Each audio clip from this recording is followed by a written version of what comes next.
Good morning from Design Alley. We are happy to be the first presentation of the day here. And I am Jody Birks from Eagle Medical Packaging and Sterilization up in Paso Robles, California, a few hours north. And we are going to discuss today pre-validated packaging. What is myth and what is reality? So before I get too carried away on what pre-validated is, let's just back up a step and say, what do you have to do to have a validated package in the eyes of the FDA and other regulatory agencies? Well, you probably know that ISO 11607 is the consensus standard that most regulatory bodies use to govern a approved packaging validation. It has basically been broken down more or less in three different areas. The first being your packaging design, which of course is critical. That requires that you have a package that will protect your product from both microbial contamination and any shipping damage. But you also have to look at protecting your package from potential damage caused by your device. There's also materials compatibility issues. You need to make sure that the interaction of the materials made from your device do not cause problems over time with the materials from the packaging materials.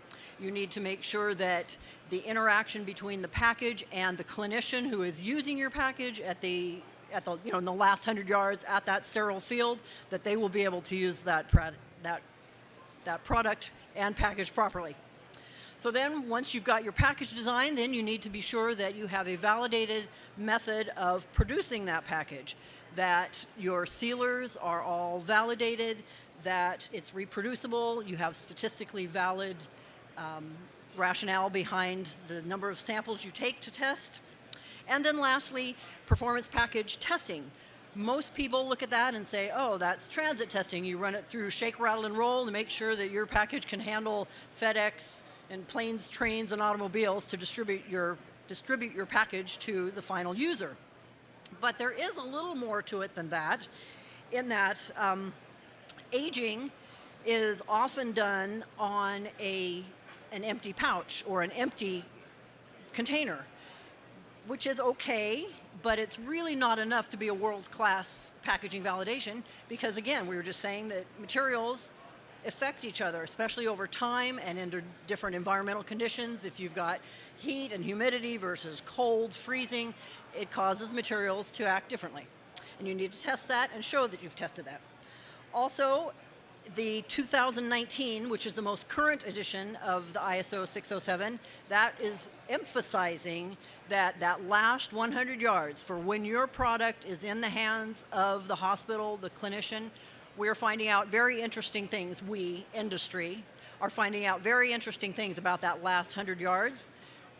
We're finding that most of your shelf boxes, they're gone the minute they come in the door. They get taken out and your product gets put into a bin just in its sterile barrier because they don't have room.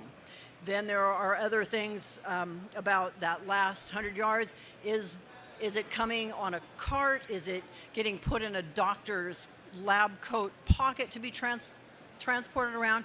And are the scrub nurses able to immediately figure out how to open your product? And or do they know which layer of packaging is your sterile barrier? All those things need to be taken into consideration as you're doing your package performance testing. It's more than just shake, rattle, and roll tests. So now that we know what packaging validation, why'd that come up? I've got a different screen. Mike, what do I do? It's got this up and I can't get it to go down. There we go. Techno, not my thing. Okay, so there are pre-validated solutions that are being marketed right now. And we're wondering, okay, so what is that really? Pre-validated is actually an option that takes some generic packages, has done some empty package testing, and said that's a pre-validated solution.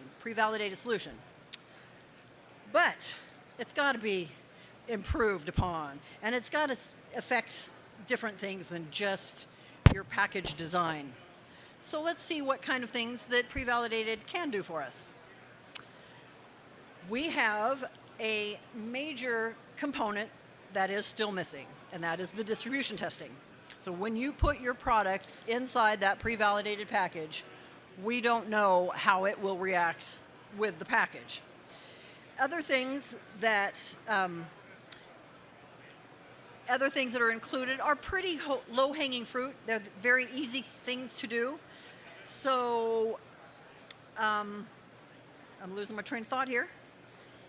So when you have a pre-validated packaging, the companies that are offering that are letting you know. I mean, they're not being deceitful. They're telling you, yeah, distribution simulation still needs to be done.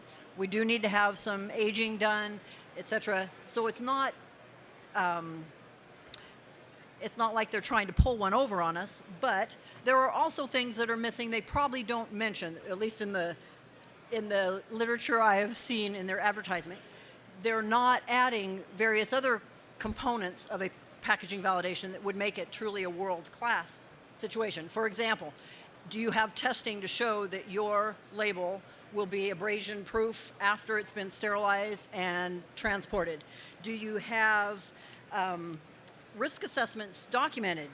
Have you got multiple configurations for shipper containers validated, that you can have a one-up shipper or you can have a multi-up shipper? There are lots and lots of different questions that really go into a full world-class packaging validation. So, knowing that, we don't have too bad a result using a pre-validated package that's already on the market. It can cut your timeline in half because you already have a sample package to work with that is pre-validated, and your process for sealing that package is pre-validated. So it does cut it in half. So that's the bright side, but it's still risky because what if you buy that package, put your product inside, and run it through the shake, rattle, and roll, and we have failures? Your product is punctured, their sterile barrier, your seals are not able to maintain integrity the whole way through. So those risks are still a definite consideration. Other time that can be saved is these are kind of our little nuggets that you can take away. You can save time in your packaging validation by, I got to hit the button. Consider your packaging development early in your process. If you are just at the beginning, you're thinking, I don't need to bother about packaging. We'll just throw it in a pouch at the end and run it through. That's a little too late because there are many factors I've kind of touched on.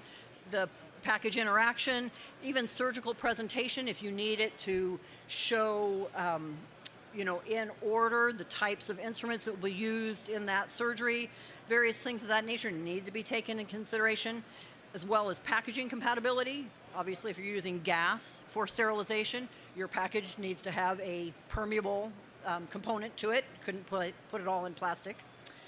Speaking of sterilization, another risk that we have seen other companies learn from, they take their package, they sample prep all their package validation and sterility validation and run those tests concurrently. If you have a packaging failure and have to go back to the drawing board for your package configuration, suddenly your sterility validation results are invalid. You have to repeat. So that's just another little risk that we've noticed, and people can learn from others' mistakes, right?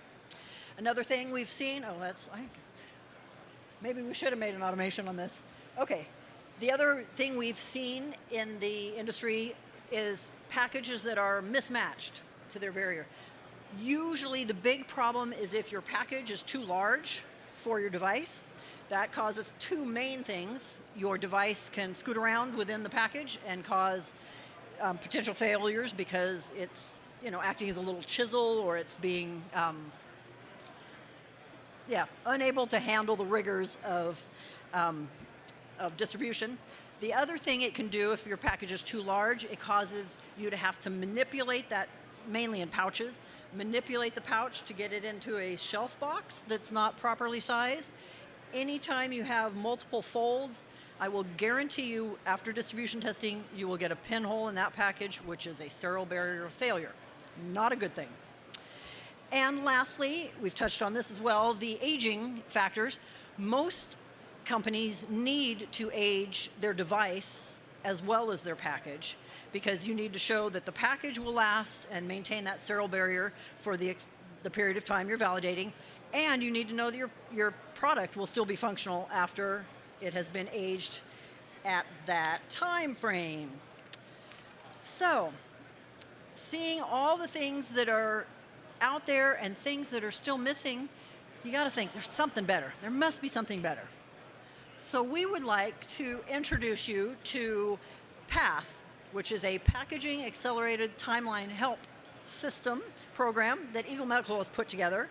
And I would love to introduce our CEO, Roy Morgan, to introduce you to my favorite monster. He'll tell you about it in a minute.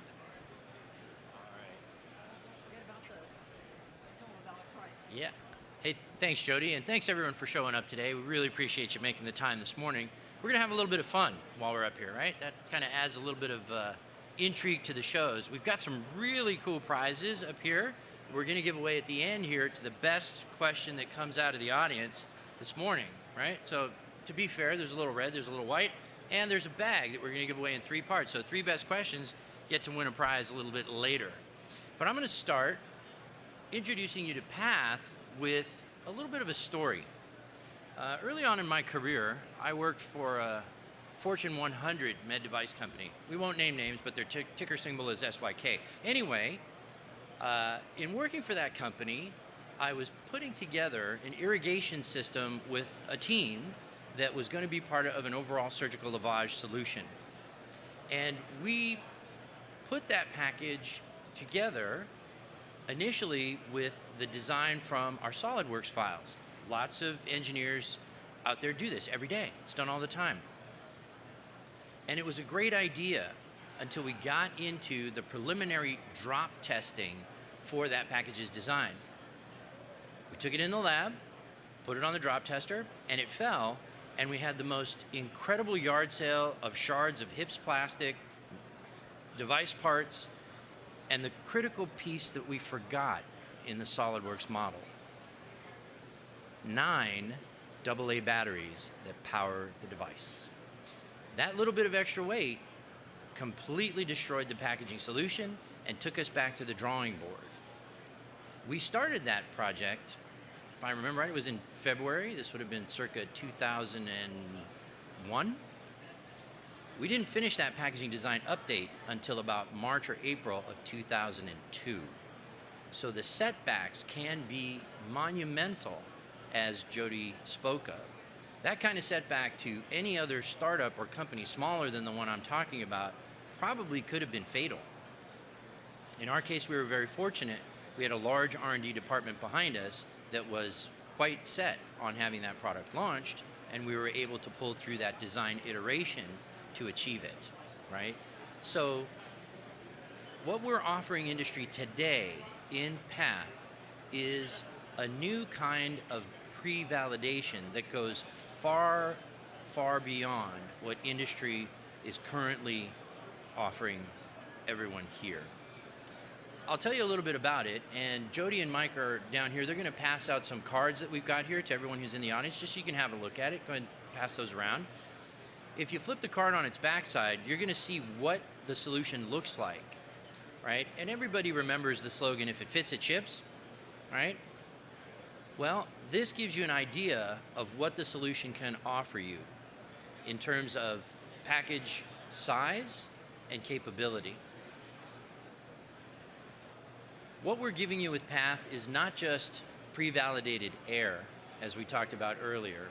We're offering an entire validation package that goes right along with the actual packaging materials itself.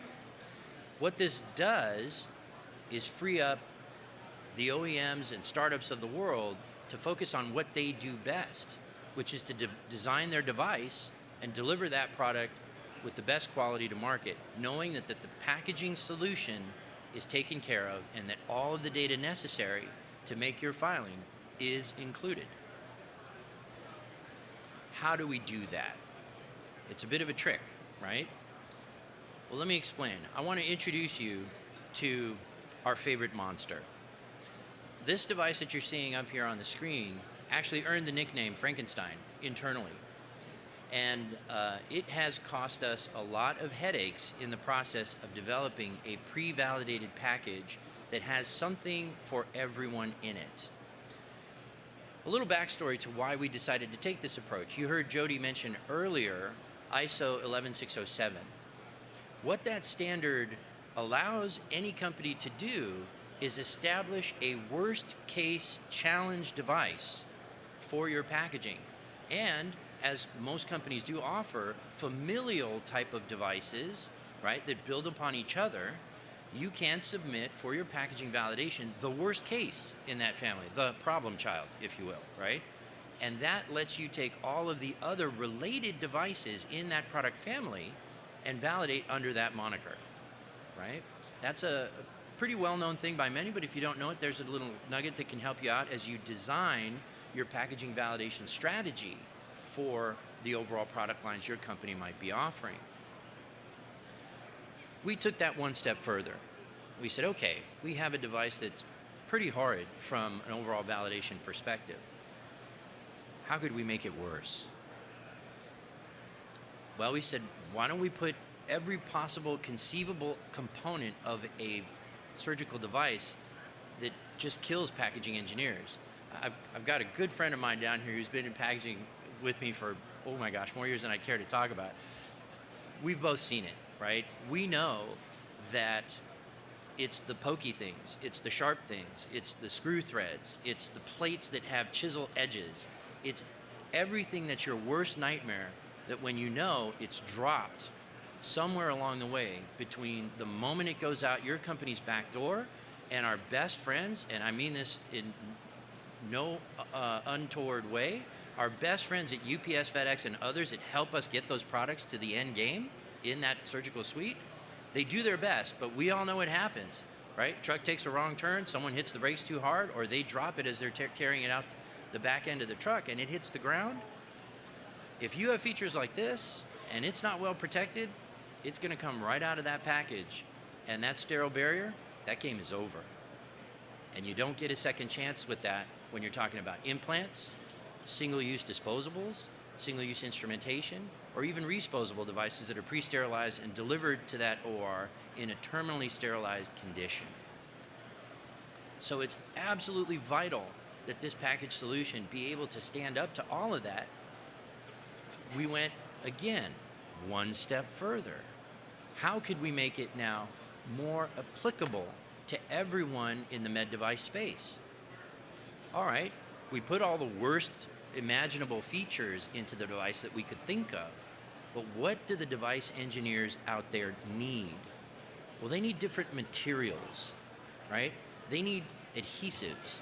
They need additive manufacturing components in there because that's becoming quite popular in our industry. We added all of those features into this device. There's cobalt chrome in here. There's ultra-high molecular weight polyethylene. There's titanium. There's tantalum. There's PEEK. And there's a medical grade adhesive used in this to keep the whole thing together. It gives all of you an element or two or maybe many that you can lean on to write this in as an adopted worst case device for validation within your family of products.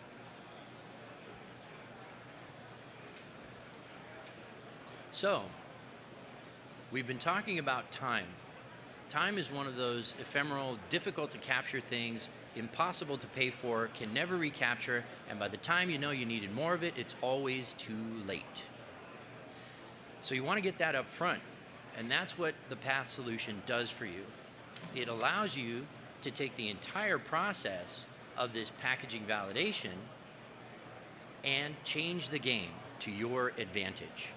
by having a pre-validated solution that comes with full data sets that include actual technician signatures and dates, numbers, calculations, right? All of the tests, including the human factors that you saw Jody talk about earlier. Those are the pieces of the puzzle that are built in there. You get not only the package materials, what this thing is made of, you get all of those reports signed and dated as a cumulative package ready to be put into your submission. And that compresses time tremendously. Distribution testing, it's in there per ASTM D1469, including all of the simulated transport, shake, rattle, roll, drop, impact, and vibration. It's all in there. Aging studies, those are included as well. Our plan with PATH is launching it today here with you at MD&M. We're very excited. It comes initially with 1 year accelerated aging built in, but our plan is carrying it out to a full 5 years, meaning that when you purchase the pre-validated packaging, your label can instantly carry an expiry date that is 5 years long. If any of you know anything about how accelerated aging gets done, that's about a 5-month waiting cycle in your project's development timeline. That's burn rate that your company has to sustain if you're waiting for that at the very end. It completely changes the game and gives it to you right up front. So, the only remaining task, if you go this route, is to adopt the product as your worst case challenge device. Well, we said, how do we go one step further and make that better?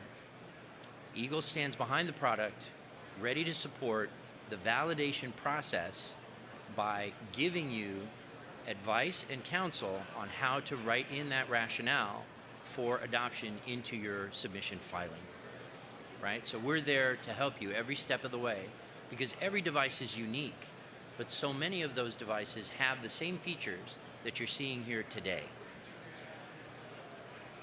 So, what I'm about to tell you might sound impossible, but if your company is ready, and yes, we do have a readiness checklist for your company as well to help you get ready. Because if you want to go this fast, you cannot miss a step. You cannot make a wrong turn, and you cannot make an iteration. So when delivery to market is your best friend and time is your enemy, this is where you can win with the possibility of 3 weeks. Now granted, that's a very aggressive timeline, but 3 to 6 weeks to achieve a submission is possible with the PATH solution. Let me explain a little bit how. If you have your entire performance testing portfolio complete with your device development, you know that the device performs under the most adverse conditions and that the success that it should have in the OR is well understood. If you're there and you adopt the PATH solution, all you have to do is a concurrent sterilization validation. Everything else is done, and that's part of our readiness checklist so that you're sure all those check marks are where they need to be. As soon as you get that report in, you're ready to submit, and you can upload to the FDA's website. That can be done in as little as 3 to 6 weeks. That's the game changer. So, again, to iterate, what do we provide in PATH? How do you know it's complete? You've got to have all the pieces, the package design data, right? The reports, the signatures, all of the information captured, the statistical analysis, right? Everything reviewed and approved by qualified quality inspectors, people knowledgeable with more than 25 to 30 years of experience in the packaging industry. This is what Eagle is bringing to the market today. And we're hopeful that you'll at least consider it as a time advantage for your company. But of course, what did we say? How can we make it better? So I'm very pleased to announce to you today our Global Alliance partnership with Greenlight Guru, whose pre-packaged front-end EQMS takes the whole front end of infrastructure and builds it out for you instantly, enabling you, the OEM device makers, to do what you do best, which is design your device. And to tell you more about our partnership and how that works, I'd like to invite up on stage Mr. Etienne Nichols from Greenlight Guru. Please, welcome. Thanks, Roy. It's good to be with you all today, especially in person. I want to talk to you briefly about some of the medtech tools, the myths and realities around those. So Roy spoke about some of the ways your device can be accelerated and just different ways you can accelerate the timeline. We're in the business of trying to accelerate your company's timeline. My name is Etienne Nichols. I am a medical device guru for Greenlight Guru, originally a mechanical engineer. And I'd like to talk to you about some of the old ways that a lot of companies are still developing medical devices. So a lot of times when you have a medical device company, you're still using paper, still using Excel for design controls, still circulating things on foot. Now, that was before the pandemic. When the pandemic arrived, of course, we all went remote. People scrambled to figure out SharePoint, Google Drive, and Dropbox. One of the difficulties you'll face, though, if you're familiar with 21 CFR Part 820, or Part 11 specifically, talks about electronic signatures and the validation of your electronic quality management system. Those are things that take several months. In fact, I've worked with companies that have purchased tools that have still not used them after a year because the validation is too difficult. But the disconnected old way of doing things is no longer practical for medical device companies. We actually did a benchmark study. We interviewed 613 different medical device professionals across product development, quality, and regulatory. And it turns out typical companies, on average, use about 9 different tools. And that's on average. Some companies are using more than 9 tools. That's pretty incredible. That's not specific to the medical device industry, though, right? That's something everybody's experiencing. However, it's very critical for a medical device company to be able to show full traceability, because when the FDA comes and knocks on your door for an inspection, you have to be able to show that traceability. We found in our benchmark study, which you're welcome to check out, 1 in 3 medical device industry professionals, they're not well equipped to meet the quality and product development standards. Lots of different facts, but the one that stood out to me the most was 15%, or only 15%, really have a high level of confidence in their ability to have visibility into their compliance issues. So what's the result of that? Well, the result is 75% of medical devices fail. And that's not good enough.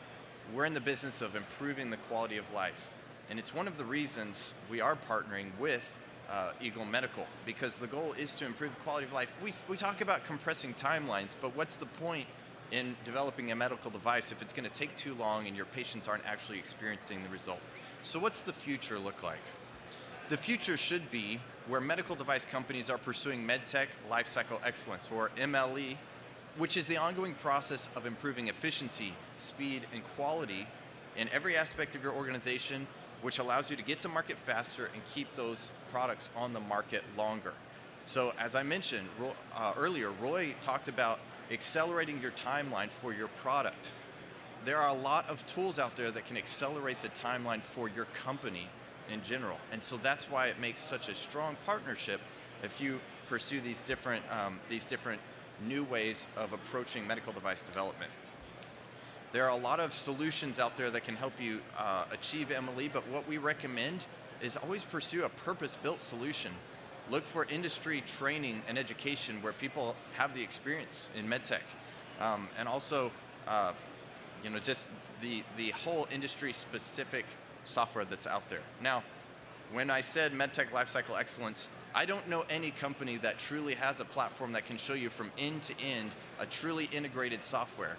But there are some that are working towards that. And Greenlight Guru is one of those who is helping companies achieve this new philosophical approach of true quality over compliance by offering a quality management system that is used by over 1,000 medical device companies and can connect your design controls to your risk, to your change order and your change management system, your document management system. just a quick side note, as a product development engineer, when I was a project manager for a combination product, I was in awe that we were still walking paper around as recently as 5 years ago, walking paper around, and I won't name his name, but one VP consistently forgot where the SOP was that I was trying to get signed off. That should never be. Things should be so much quicker. And he said 3 to 6 weeks for packaging, which blows my mind. When you talk about a quality management system, we've seen customers achieve the implementation of all their documents and be ready for an inspection in 3 to 6 weeks as well from adopting the solution. There's also electronic data capture system, which also is one of the products that can assist you in your pursuit of medtech lifecycle excellence. The ability to capture large data sets across multiple sites for clinical trials. And then, of course, there's a roadmap of innovation and partnerships, such as the one we spoke about today with Eagle Medical, and the ability to help you achieve your packaging validation needs so much quicker than what used to be. We could talk about all the different business risks of approaching different tools. 3 months, as Roy mentioned, what is your burn rate? A lot of companies don't even know what their burn rate is. So, of course, it's going to be one step in your improving the ROI of any solution. But when you talk about 3 months faster to get to market, the DHF, as a project manager, I mentioned, we would go through our Microsoft project files. There was always that little line where we said compiling the DHF at the end of our project, because who knew whether or not we would have all the documents, and that was usually a 3-week buffer that we would put in there. Now, we'd use it for other things, but we've seen people using our automated DHF, where it's continually a living document, save 144 hours in their preparing of their submission. So think about what your engineer's billable time is, and you can immediately see a return there. I won't go through all of these others, but one of the things I mentioned earlier was validation.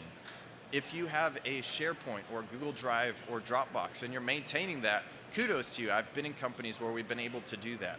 However, there is something called validation that you have to perform, and that takes, for us internally, we spend about 200 hours on the validation of our software every 7 weeks. Whenever we have a new feature rollout, we spend that time and we validate our software. So that's something that you can get back to doing what you do best, which is the engineering of medical devices instead of engineering of somebody else's software.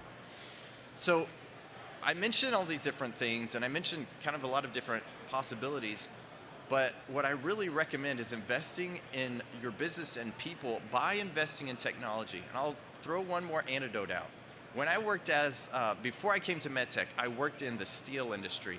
It was a 100-year-old company where we had ways of pulling drawings that were physical drawings, microfilm, NX Ideas, AutoCAD, SolidWorks, 5 different ways of pulling a drawing where we might need to modify. I even had some people who didn't want to embrace 3D solid modeling because they were used to that the drawing board. They were physically drawing some things. You can't do that with medical device and still maintain lifecycle traceability. It's time to join the 21st century and to give the tools to the engineers that they need. I've seen engineers go on to SpaceX, go on to Tesla, all these different industries, which I think is great. I'm excited to walk on Mars someday. But I would much prefer that talent stay in medtech, maybe cure cancer, cure whatever disease your family is experiencing. We need to be retaining that talent, and the only way we're going to be retaining that talent is if we stop having them do the tedious, the mundane things that is not really their specialty. Give them the tools that they need so that they can do what they do best. If you have further questions about Roy's solutions or the things that Jody has mentioned with packaging validation, I brought some people over to their booth yesterday, and they can go through every sterilization modality that you can think of. So definitely come over to their booth and ask them questions. I'll have them have them come up here and feel free to ask questions. Remember, there's 3 prizes, so somebody wants to walk home with a bottle of wine tonight. There's a lot on the line here. Let's see. Any questions out there? Thank you so much. Could you please clarify the device testing you might do? Because it sounds like that's the challenge device that you guys put in the package, do all the validation testing, but then how would a company be able to say that's relevant to their device and like the functional testing they would do after packaging. Right. So, good, it's on. Functional performance testing still remains within the purview of the OEM, right? But as long as you have a device that is equal or less in mass, has surface asperity, sharpness, and edges that are equal to or less than what the challenge device we put into the path solution works out to be, you have a very strong rationale case that the packaging will do its job. The performance testing, that remains under the purview of the OEM, right? Because anything that happens to the device can't really be tested in its packaging. You got to take it out to do the testing. So that is one piece that does still fall under the OEM. And also as a service, if you have your device, you want to adopt path, we will, in order to add some meat to your rationale saying that our device is a worst case, then we can take your actual device, run it through the drop and vibration test that is kind of the most, for transit testing, that's your most stringent, and show how your specific device acted, and then we can use that as more information and data to put in your rationale. Thank you.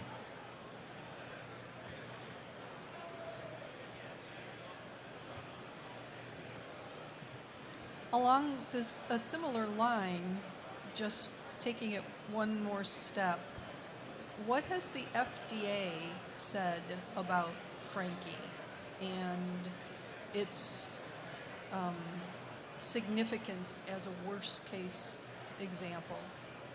So I think that's a great question.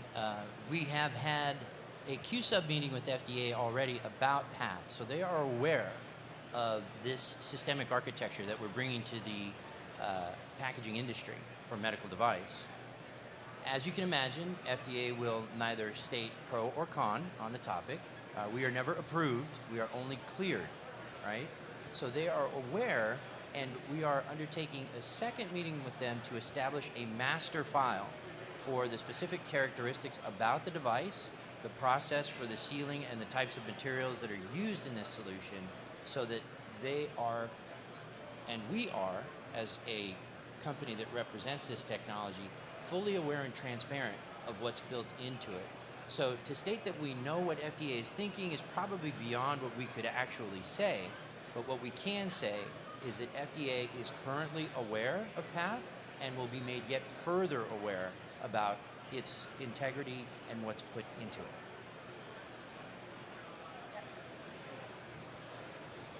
I'm sorry, just to clarify, you have not had the FDA meeting yet? We have already had You one. have had yes, one. and we are planning a second for this spring. Okay, and did FDA clear this process? So the approach with FDA is initially as an informational Q-Sub meeting.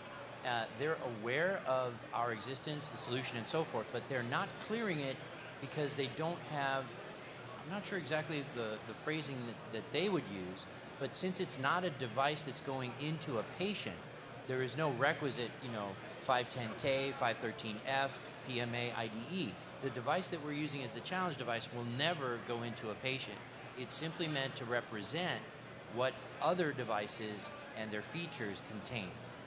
So hopefully that clarifies a little bit. Jody, anything else? Right, and what FDA will be mostly looking at is the OEM's rationale for adopting their device into the package. But they are well aware of what the package is. They did provide us some feedback, which we took into consideration and have made a few changes to the program because of it. So, and there will be a master file. So they are very aware of this program. Oh, and one thing I'd like to mention is that, okay, Etienne gave a 3 to 6 week timeline for getting a quality management system into Greenlight Guru. And Eagle Medical is now with Greenlight Guru, but we have a very large legacy system, so it's taken us a bit longer, but it's a fabulous system. Any other questions out there? Just also to clarify, so the packaging is a Tyvek lid or a pouch like this?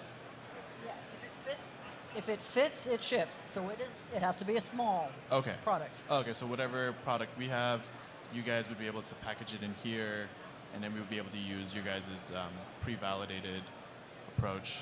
And Yes. could you clarify then would we then have to bring in the packaging process in-house, or would you guys? Oh, it's all done by Take you. care of it all. Okay. Yeah. Cool. Thank you. Do you like red or white wine? Well, it's rosé.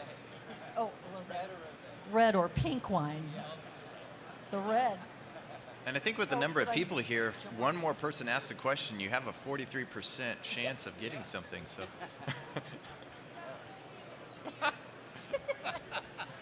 That was my thought exactly. That was great. Any other questions? Questions? Well, you can give it to Mrs. Horner. I have a question for you, Roy. Yes. The previous gentleman asked if it was a Tyvek pouch, but then I noticed that it was the inner pouch is vacuum sealed, correct? So what is the material of the inner pouch? So the inner pouch material is a proprietary element of the master file, but I can tell you that it is a multi-layer laminate of both traditional materials, those in the packaging industry will know what traditional is, along with newer, more advanced strength tensile layers designed to make the package highly robust. So it's a little bit of an a change to what's out there currently, and that's what makes it so tough. Because I mean, if you were to hold this, it's 70 grams, right? That device weighs a lot, and with all the sharp edges and everything that's on it, 70 grams, slowing that down and stopping it without ripping right through a standard type of package, that's tough to do. And if you'd like to meet the real Frankie, he's over in our booth, 2393. The monster.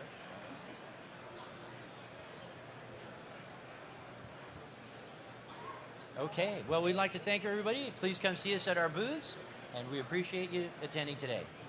thanks, guys.